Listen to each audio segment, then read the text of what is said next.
कंचन के बेटे ऋषि की शादी कहीं नहीं हो रही थी। एक तो ऋषि मोटा, ऊपर से कमाई भी कोई खास नहीं, लेकिन कंचन को तो शौक था मॉडर्न बहू लाने का, और उसे एक दिन ऐसी लड़की मिल भी जाती है। हमें तो आपका ऋषि बहुत पसंद है, लेकिन मैं आपको साफ साफ बता देती हूँ, मेरी बेटी के शौक थोड़े से अलग है बहन जी। अरे बहन, हमें सब पसंद है। आपकी प्रियंका जैसी लड़की की तलाश मुझे कब से थी। जींस पहनकर अंग्रेजी में गिटर पिटर बोला करे। अरे बहन जरा सुन तो लो, मेरी बेटी के शौक क्या क्या है।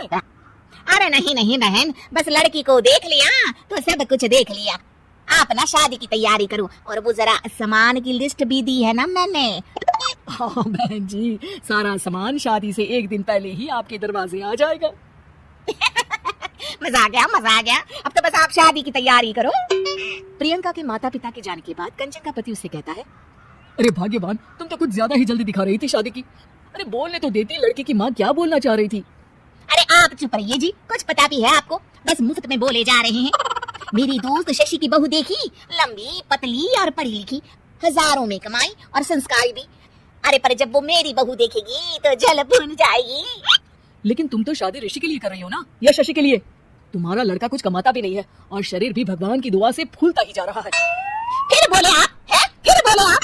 मैंने कहा ना, प्रियंका जैसी जींस पहनकर अंग्रेजी झाड़ने वाली बहू किस्मत वालों को ही मिलती है। चुप रहिए आप। पति के लाख कहने पर भी कंचन ऋषि की शादी प्रियंका से करवा देती है, लेकिन प्रियंका जैसे ही घर में आती है वैसे ही जोर जोर से चिल्लाकर नाचने लगती है।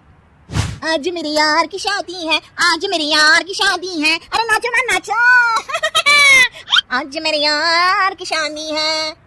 कंचन, उसका पति और ऋषि ये देखकर हैरान रह जाते हैं।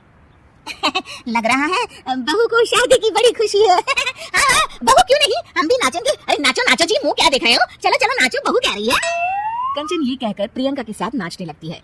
ऋषि और उसके पिता वहां से चले जाते हैं। अगले दिन कंचन अपनी सहेलियों को प्रियंका से मिलवाने के लिए घर बुलाती है, जहाँ शशि भी आती है। अरे शशि, कैसी हो? मैं ना तुम्हें प्रियंका से मिलवाती हूँ।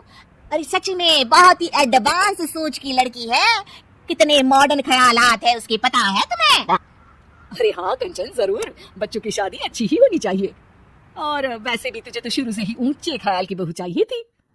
तभी कंचन की सहेली कहती है, अरे कंचन बुलाओ ना प्रियंका को, हम भी मिल ले। अरे बहू प्रियंका, जरा बाहर तो आना। कई बार आवाज देने के बाद भी प्रियंका बाहर नहीं आती है तो कंचन को बुरा लग जाता है। वो उसे लेकर बाहर आती है, लेकिन ये क्या, प्रियंका लड़खड़ाती हुई बाहर आती है और उसके हाथ में शराब की बोतल होती है। हालांकि शराब पीना स्वास्थ्य के लिए हानिकारक होता है और ये हमारी किडनी के लिए बहुत ही खतरनाक है, लेकिन कंचन की बहू प्रियंका पूरे नशे में होती है। अरे इतने सारे लोग। ये कहकर वो शशि के पास जाती है। आंटी जी, पत्ते खेलेंगी, पत्ते। अरे डरो, तुम्हारे मुंह से तो शराब की बदबू आ रही है। अरे कंचन, माना तुम्हें मॉडर्न बहू चाहिए, लेकिन आधुनिकता का मतलब ये तो नहीं ना। बुरा ना मानना कंचन, तुम्हें पता था कि तुम्हारे बेटी की कमाई और शरीर दोनों ही ठीक नहीं है, तो तुम्हें उसी हिसाब की लड़की से शादी करवानी चाहिए थी। ऐसा कहकर सभी औरतें वहां से चली जाती है। तभी प्रियंका की माँ कंचन के घर आती है। अरे बहन जी, बड़ी चालाक निकली आप तो, बिना बताए अपनी पियक्कड़ बेटी मेरे लायक बेटे के गले में बांध दी। आय हाय, बड़ी आई बिना बताए। उस दिन जब मैं ये बात बता रही थी तो तुम तो सुनने को भी तैयार नहीं थी, अब भुगतो तुम। ये कहकर वो वहां से वापस चली जाती है। सबके जाने के बाद कंचन अपना सर पकड़ लेती है। हाय रे, आधुनिकता की अंधी दौड़ में मैं अपनी संस्कृति ही भूल बैठी थी। अब तो राम ही बचाए मुझे।